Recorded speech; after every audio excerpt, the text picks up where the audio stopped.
It's 2024 and the housing market is a mess, but there's still one place to find an affordable place to live. Unfortunately, it's Morrowind, so I can't help with your actual problems. But I can introduce you to some of the easiest places for a new character to hang their hat, store their totally not stolen loot, and get a good night's sleep with very little time or effort invested.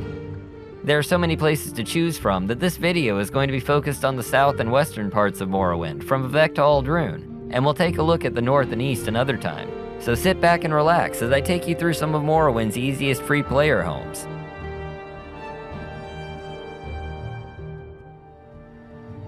To show you just how easy these houses are to get, we're starting from scratch with a new character. Millennial homeowner. I know it's an oxymoron, just go with it. Quiet, this is where you get off. I think I'll make a Bosmer for this. Oh, there we go. Look at this guy. Great. Yes. Occupation, homeless. But that's about to change. Very good. Show your pack to the papers when you exit. He just needs a giant vape pen and he'd be perfect. The first free house is actually right here in the census office. Down the stairs is a small room, inside of which is a bedroll and a few containers. It isn't the most luxurious place to live, but it's one most people never think about past the tutorial. And why would you?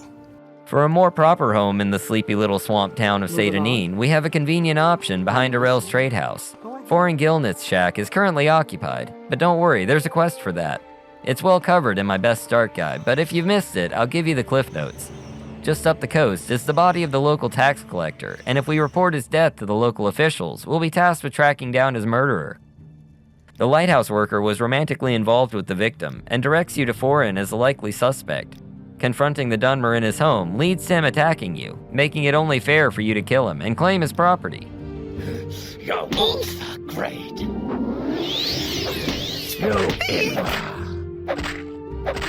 Ladies and gentlemen, we got him. This home comes with all the basic necessities: a hammock, some meager furniture, and storage. A campfire indoors for some reason.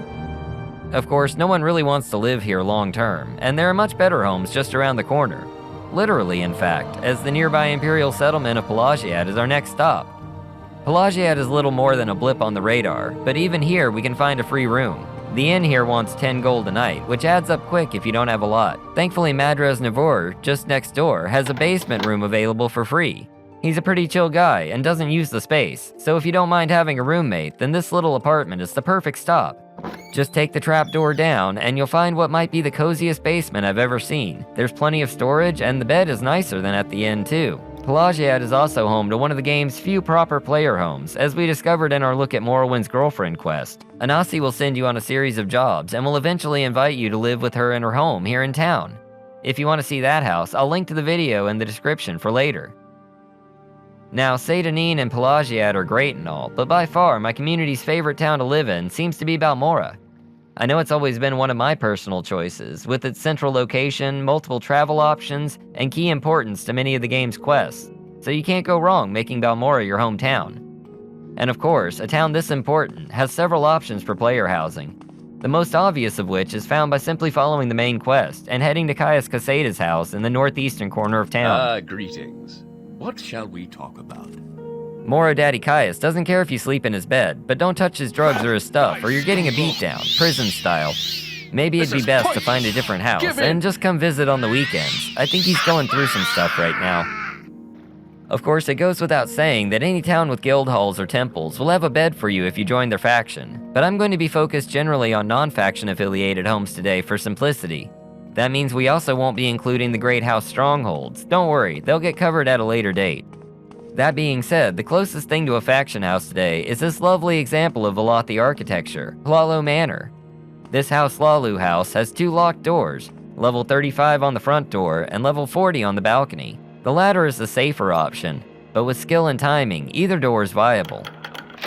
Once inside, the first thing that will draw your attention is the well-dressed corpse on the floor. He's already dead! This is Raylan Hlahlo, former Hlahlo nobleman and future duffel bag. This is one of the few persistent corpses in the game, offering you near limitless, if not a bit macabre, storage. in the interest of transparency, I should warn you that this house does have some issues. There's a bit of a infestation. You see, whoever killed Mr. Lalo failed to remove his valet. Isn't it pronounced valet? Only if he's parking your car. And the poor woman hasn't figured out yet that she's unemployed. Or maybe she has, since she didn't bother to clean up the mess upstairs. Which I understand may be a deal breaker for some players. Oh, no. There is an interesting quest tied to the murder that's worth playing through. It's technically a House Lalu quest, but can be done by anybody without joining the faction. Just ask around about the murder at Lalu Hall across the plaza. The downstairs of the house is the real selling point here. Lots of room, plenty of shelves, many crates and sacks, and all of that table space. And the corpse. There are two other options I'd like to show you down by the Odai River as well. The first is a corner lot, right here in front of the Southwall Corner Club. This is Dura Grabol's house, a 3-story townhouse with great tower vibes. On the top floor, we'll find the current owner, Dura Grabol, which is a funny name considering that she's anything but durable. Miss Grabol here is the target of a Fighters Guild hit job, contract, and is slated for termination. It doesn't matter if you have the quest, killing this level 1 orc will earn you no bounty either way, and it's fairly easy. Weakling. You are a fool to fight me. The top floor has lots of baskets and barrels, and there's a balcony exit on the second floor. The bed is conveniently located near the front door, and your neighbor is the pillow lady, so bedding will never be in short supply. One more stop for the intrepid locksmith. On the western side of the river, just across the bridge, is a small house belonging to Vori, a Nord acrobat. She's out of town at Sadrith Mora and won't be back anytime soon. The only issue is the level 50 lock that she left on her door. But thankfully, there's a decent bit of cover from the doorway, and the area isn't heavily patrolled. It's just a studio apartment, but it has a double bed and reasonable storage space too. Balmora is amazing, but sometimes you may find yourself looking for something a bit more quaint, while still being connected to the outside world. For that, we need to head north from Balmora to the imperial mining village of Caldera. Nestled between the jagged cliffs of the inland mountains and the lush forests of the Bitter Coast, Caldera offers a final imperial settlement before heading into the unforgiving West Gash region. This town is a bit limited as far as quick and simple housing is concerned, but there are a few options if you don't mind getting your hands dirty. That's why I'm here. The first is this small house next to Irgola's pawn shop. The Dunmer who lives here currently, Odairan Ashumi Amos, has no relevance to the game whatsoever.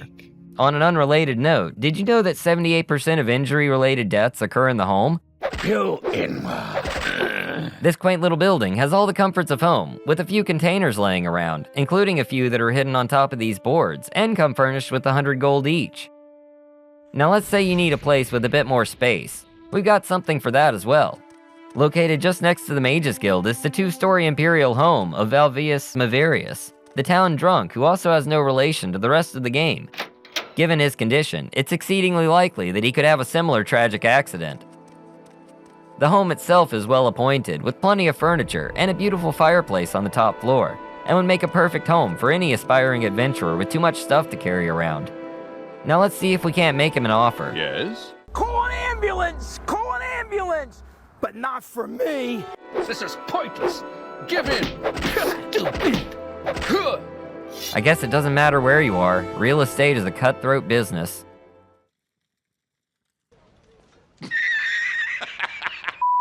If you'd rather not have a house where the last owner was recently murdered, there is another option that requires a bit of finesse.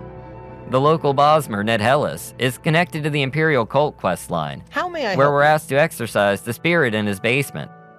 Given the current condition, he isn't too keen on living there at the moment. Now, if you're on the quest, he'll give you the key to his house, but if not, you can still pick your way inside if you time it right. Thankfully, the main floor is completely clear of undead, and there's even a key sitting on the shelf to the right of the door. That way, you won't have to pick the lock every time you come home. The key will also unlock the trapdoor to the basement, which is actually a Dunmer ancestral tomb with the respawning skeletal champion.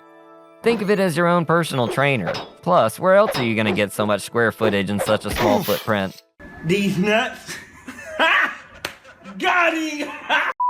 Now let's say you want to live in a sprawling traditional Dunmer city. somewhere grandiose, but also rugged, a metropolis with a storied past, but within levitation distance of Red Mountain. You could do far worse than our next stop, the seat of House Redoran and another community favorite, Ald-ruhn. There are actually quite a few homes in town you can claim, as we did in Caldera, but one of the special things about Ald-ruhn is that Bethesda actually gave us a player home without telling us they were giving us a player home. If you peruse the local wares, you may have noticed that several of the town's merchants will offer a work topic. They're all having trouble collecting on a debt from a local Murr who recently lost both of his parents. He proceeded to burn through his inheritance faster than a lottery winner in a casino, and by the time he realized what he had done, he was in so much debt you'd think he was a lottery winner in a casino. Agree to help any of these small businesses, and they'll direct you to Ionis Sarandis. His house, for now, is located just off the main street before you get to Aldskar Inn.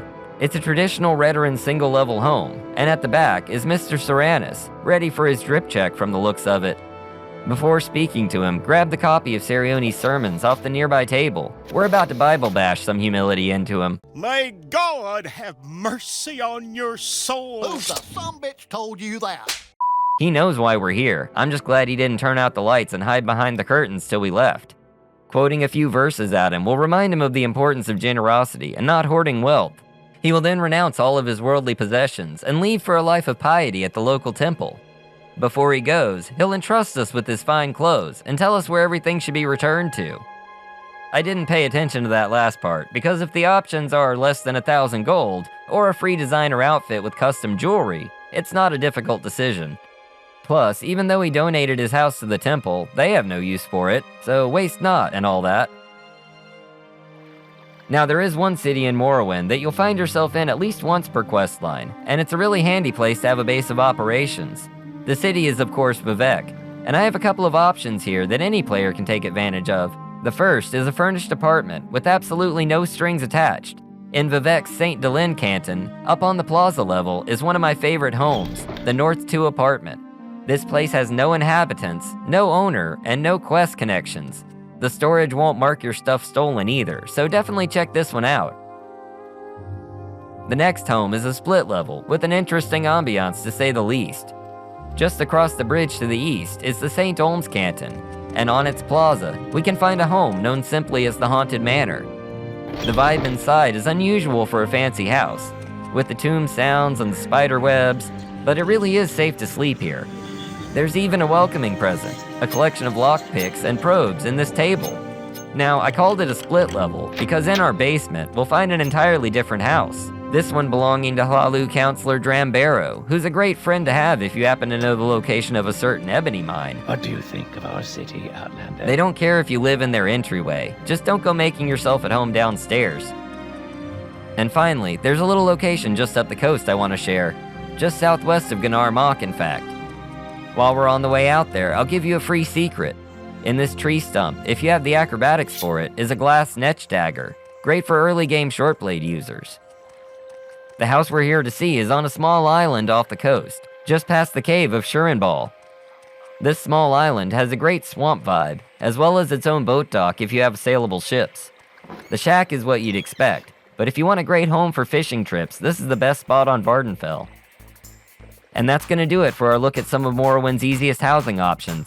If you saw your favorite on the list, or even if you didn't, let me know in the comments. There are so many great choices that we'll definitely have to revisit this topic later. But for now, thank you for watching. Like and subscribe, and I'll see you in the next one. Later!